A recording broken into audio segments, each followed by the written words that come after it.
Are you thinking about purchasing a roll-off trailer? Then stop and make sure you watch this entire video. I'll be breaking down 4 primary categories to consider and giving you the facts on each one. The lift and power mechanisms, axle ratings and configurations, rail widths and lengths, and the coupling method are all crucial parts of your business. Want to know what people mean when they say standard rail, PJ, Max D system? We'll go over my thoughts on what I believe to be the ultimate roll-off trailer and guide you in the right direction for your own business. Up first, the lift and power mechanism. There's basically 2 styles of trailer I'm familiar with for roll-offs. The traditional roll-off trailer with a cable, or the much rarer hook lift trailer. The only hook lift trailer I'm familiar with at this time is made by a company called Cam Concepts. They're based out of Canada, and I haven't seen them gain a lot of popularity in the United States, so you'll probably go with a cable pull. Now you'll want to decide between a winch or a reeving system. Most entry-level trailers will be offered with a winch by default. Winches, when paired with a snatch block, however, can be a viable solution for small to medium-duty dumpster running operations. The reeving system can generally be considered the better long-term solution, however. It reduces the strain and fraying on your cable, as well as increases the power of the lifting system and removes the need for a snatch block or replacement winch. It does add hydraulics to be maintained, but the cost of a reeving system is mainly in the upfront expense, and the cost of a winch system is generally going to be less upfront, but far more in the long run. Now for power. It basically boils down to gas or electric. The electric power systems will be a series of batteries that will charge by being plugged into a power source with an extension cord when not in use, and by trickle charge off your truck's 7-way connector or otherwise. Many people will run power directly to the truck's battery to charge the system consistently while in operation. Most will find that this is enough for them, but for those that may be operating the lifting system considerably more than normal, might consider a gas option. The gas option adds cost and maintenance to the system, but as far as making sure your rails are still working for you at the end of the day, there's really no better option. Gas will keep a more consistent stream of power for heavy loads. For the next segment, we're going to touch slightly on a few legal issues, due to the fact that each state has their own different requirements. I want to start by expressing that I'm going to explore a few topics to the best of my knowledge, but it is ultimately your responsibility to research everything regarding operating on the road and staying legally compliant wherever you operate. To maintain under CDL status federally while operating a roll-off trailer and dumpsters, you must have a total combination gross vehicle weight rating of 26,000 or less, meaning a 10K gross vehicle weight rating truck can pair with a 14K or 16K trailer, and a 12,000 gross vehicle weight rating truck can pair with a 14K trailer and be 1 weight rating pound under the requirement for a CDL. Some companies will derate a truck when purchased new. Ford, as an example, will sell an F350 single wheel, which is typically a 12,000 truck, at a rating of 10,000 if it's ordered that way. Most people would rather derate their trailer. Generally, it'll be an 18K derated to a 16K to be towed with a 10K truck, or a 16K derated to a 14K to be paired with a 12K truck. Some of the benefits of this is it allows you to remain under CDL, potentially avoids DOT number requirements, and increases your capability for reduced strain on equipment. Some of the cons would be a reduced legal capacity. It's a heavier trailer, so it again reduces your capacity a bit. It must be done with brand new equipment, and to be fully legitimate, it needs to be on the VIN sticker, not just the registration. Now, once you decide if you'll need a CDL or not, we can choose whether we want to purchase a tandem axle or a dual tandem axle trailer. Tandem axles are generally rated at 14, 16, 18, and 21,000 pounds. Dual tandem axle trailers generally are rated between 20 and 30,000 pounds. Your trailer's gross vehicle weight rating will generally be the total of its axles, but on occasion, the tires may add to the gross vehicle weight rating as well. For example, a 14K trailer is generally going to be 2 7,000-pound axles, and a 26K dual tandem trailer may likely be 2 12,000-pound axles, with the tires boosting at the additional 2,000 pounds of rating. Additionally, you may see a tandem axle trailer with 3 axles in a row.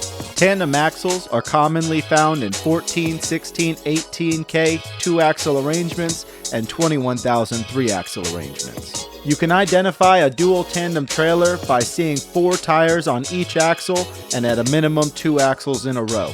These are commonly between 20 and 30,000 pound ratings.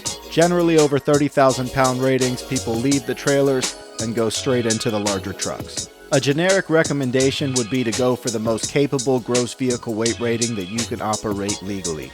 I personally operate a 10K truck with an 18K trailer derated to 16K in an effort to remain legal while operating without a CDL. Let's give you a real-world scenario. You have a 10K truck that weighs 7,000 actual pounds. You have an 18K trailer derated to 16K that weighs an actual weight of 5,500 pounds. Together, they total 26,000 pounds of gross vehicle weight rating with an actual curb weight of about 12,500 pounds. If you pair those with a 10-yard dumpster that weighs, let's call it 2,500 pounds, you have a total weight of 15,000 pounds. If you were to do the same thing with a 20-yard dumpster that weighs 1,000 pounds more, your total weight would be 16,000 pounds with the truck, trailer, and 20-yard dumpster. So the total capacity for the 10-yard dumpster is 5.5 tons and 5 tons on the 20-yard. Be aware, DOT officers can scale individual axles, and if you're overloaded on any of them, you can be cited and fined. Once you understand how to purchase the correct system from a legal perspective, pay real close attention to this next part, because it could save your company tens of thousands of dollars later on. Purchasing the correct rail system is probably the most important decision when it comes to your trailer. If you want to grow and scale your business, you'll need to purchase more inventory. Understanding the availability and adaptability of your system is vital to healthy growth. I'll split these up into two categories: proprietary and non-proprietary rail systems. The waste industry adapted a rail width of 36 inches outside to outside rail many decades ago. With the growth of the roll-off trailer market, it came many companies that allow you to get out the door for less money, but ultimately want you purchasing their dumpsters made to their unique specifications. I'm going to cover the 4 most common, but there may even be more out there. The industry standard rail, the 47-inch, the 43-inch, and the 60-inch Craddle system. Let me lead by saying there is nothing wrong with getting a non-standard rail trailer, but I do believe there are some major benefits to purchasing a standard rail trailer up front. It increases the available market for dumpsters and trucks later on, generally reducing the price per additional dumpster. It'll allow you to upgrade to a hook lift truck and keep your dumpsters by simply welding a grab bar to the front. If you're looking to purchase a standard rail trailer, there are a few popular options out there.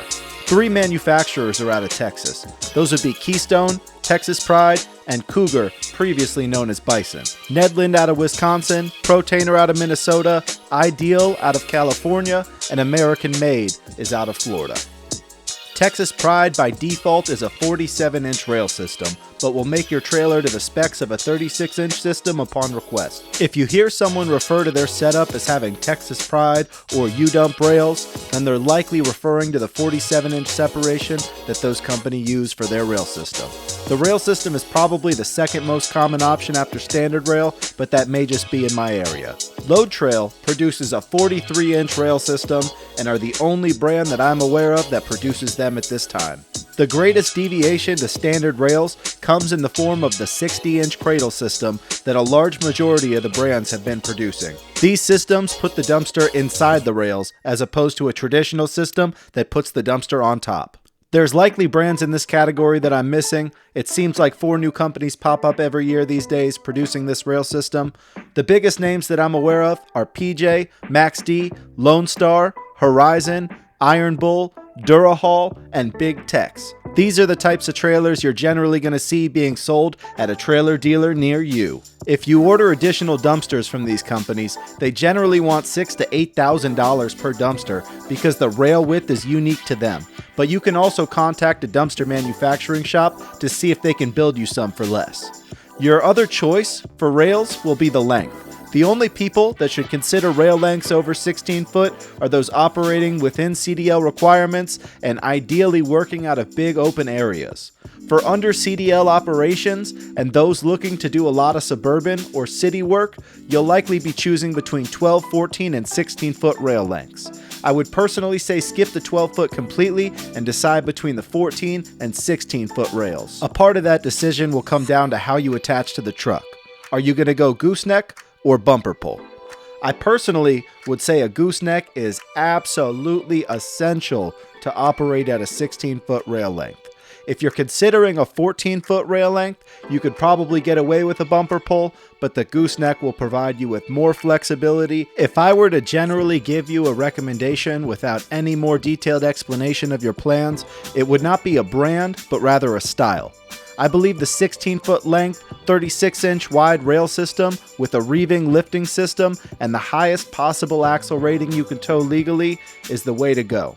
A standard rail reeving system is the best option for an all-around one-time purchase that can help you grow and scale your business further down the road. I'll let you explore the brands on your own, but if you can't justify the increased expense of the reeving system, at least push yourself to go standard rail. It'll put you on the right track for long-term growth and help you gain an advantage right from the start. Good luck out there, everybody. Have a good one.